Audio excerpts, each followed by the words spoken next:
Welcome back to Pace Law Firm, talking with Kerry Goulet from Stop Concussions at stopconcussions.com. Kerry, thanks for joining us. Tell us a little bit about what is Stop Concussions, what's the mission, why are you doing it? Well, of course, we've seen that concussions are a title plug now in every news report. And Keith Primo, who's captain of the Philadelphia Flyers, a 15-year veteran, obviously ended his career with his fourth career-ending concussion. I myself went through some personal issues at 30. That made me aware of the fact that as athletes we're not invincible, and we needed to do something to help athletes understand we've almost got to protect ourselves from ourselves. Right. And so Keith and I decided to start up an organization called Stop Concussions that allows us to educate on the cause, effect, and consequence of the concussion, and now, of course, understanding the management of it, not only for a parent, but also for coaches, trainers, as a parent, as a player, and, of course, administrators of leagues. So that's how it all got started. We started about a year and a half ago, and it's been nonstop ever since. Now, concussions, I mean, they've always been around. We were talking just before the interview about how many concussions there are in football every single year among high school kids and stuff, but right now it seems to be the cause celeb, you know, like everyone hears about it now. Why so many concussions? Why is it in the news now as opposed to, say, 10 years ago? Well, the problem is it's through education. We understand now that we're actually doing damage to our brains like we've never done before, in the simple fact that we didn't understand the cause and effect of what a concussion was. You know, we use the word concussion. It's a sexy word for brain injury. Okay. And so we as athletes, you know, we've got all the scars and, you know, we're these suck-em-up type gladiators. We finally realized that once we started understanding some of the symptoms that a lot of these pro athletes were going through, we then started to say, well, if it's happening there, is it happening in our youth? And that's how we realized that this is not a fad. This isn't going away. I was at the Mayo Clinic in 2010 with the top neurologists around the world who basically said, we don't understand it completely. We can't see it. We can't touch it. We can't feel it, but we know it's there, and that we're not ready for it. Our medical system wasn't designed to deal with such and you know, it's not like a broken leg or a broken arm where you put a cast on it, you know it's broken. Right. We're dealing with broken brains, and we're now starting to understand it's not just that concussive hit where you see this person laid out, knocked out. This can happen without a head-to-head contact. It could be what's called a subconcussive hit, two people just colliding.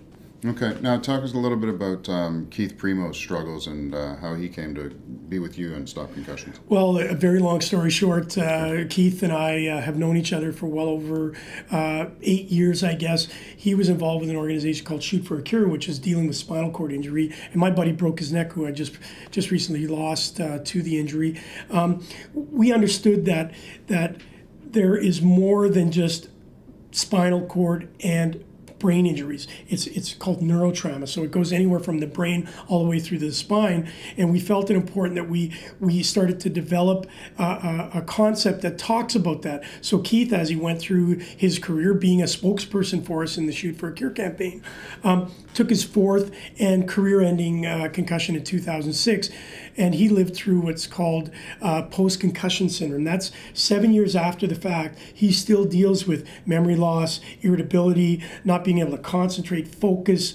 Obviously, the memory is really the concern here. He said that he needed to give back to the sport. He could have sat at home with all the money that he made through his professional career, right, had doctors take care of him. He said, no, we can't do that, Kerry. We have to have an organization that can help open up our living rooms and talk on a one-on-one basis. No disrespect to the medical world, but we need the athletes talking to the athletes and explaining to them, listen, there's life after the sport, whether it's hockey, football, basketball. Keith is a prime example of it. He does not live quality of life that he should be because he didn't manage his injuries effectively, and that's not only with himself, that's with the whole medical community and obviously the leagues that have the best interests of the athletes in mind. Now, the organization is called Stop Concussions at stopconcussions.com. What are you doing to stop concussions? Well, you know, the name itself kind of fell into our lap, and we realized that we're not going to eliminate concussions. It's not possible. Right. What we're going to be able to do is to prevent and educate. And you know, we as a human want the instant fix. We want the Band-Aid. We want the pill. Or we want the NFL, the NHL, the NBA to solve it for us. We want the doctors to figure it out. But we as humans realize that because we can't see it and smell it, we need to understand that if we educate ourselves and understand what those signs and symptoms are, that we have a better chance of being able to manage it properly. So as we go through this process, we can prevent They're still going to happen, and it doesn't happen just in sport. It's 24/7 around us. It doesn't know age, it doesn't know gender, and it certainly doesn't know the activities we're doing, and they don't take weekends off. Right. So we have to understand that we have to educate ourselves to the point where we understand what those symptoms are, what those signs are. Our little boy or girl comes home from a practice or a game, that we understand that they're acting peculiar, or there are certain things that maybe look like flu-like symptoms. Let's not just write it off as flu-like. Let's ask questions. Did you get hit? Did you fall down? And I think that's what's really important about Stop Concussions.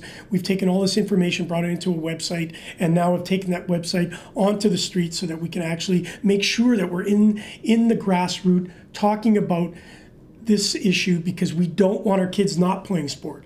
Okay. But if we don't manage it properly, we're going to have an issue going further. How can people get in touch with you? How can they get more information? Well, great. We have a great website called stopconcussions.com, but we also have a 1-800 number, which is 1-855-223-1002. And that number actually is 24/7. You have a concern, you have a thought, you want to get just basic information, you call that number, and we personally take care of helping direct the traffic. Stop Concussions is not a medical-based platform. We have a bunch of doctors that are helping us along the way, but we're an information source to allow us to help you as a parent, a coach, a general manager, or a trainer make sure that you get the information, especially today. As you know, we've got laptops, we've got smartphones, we've got all the technology to our fingertips.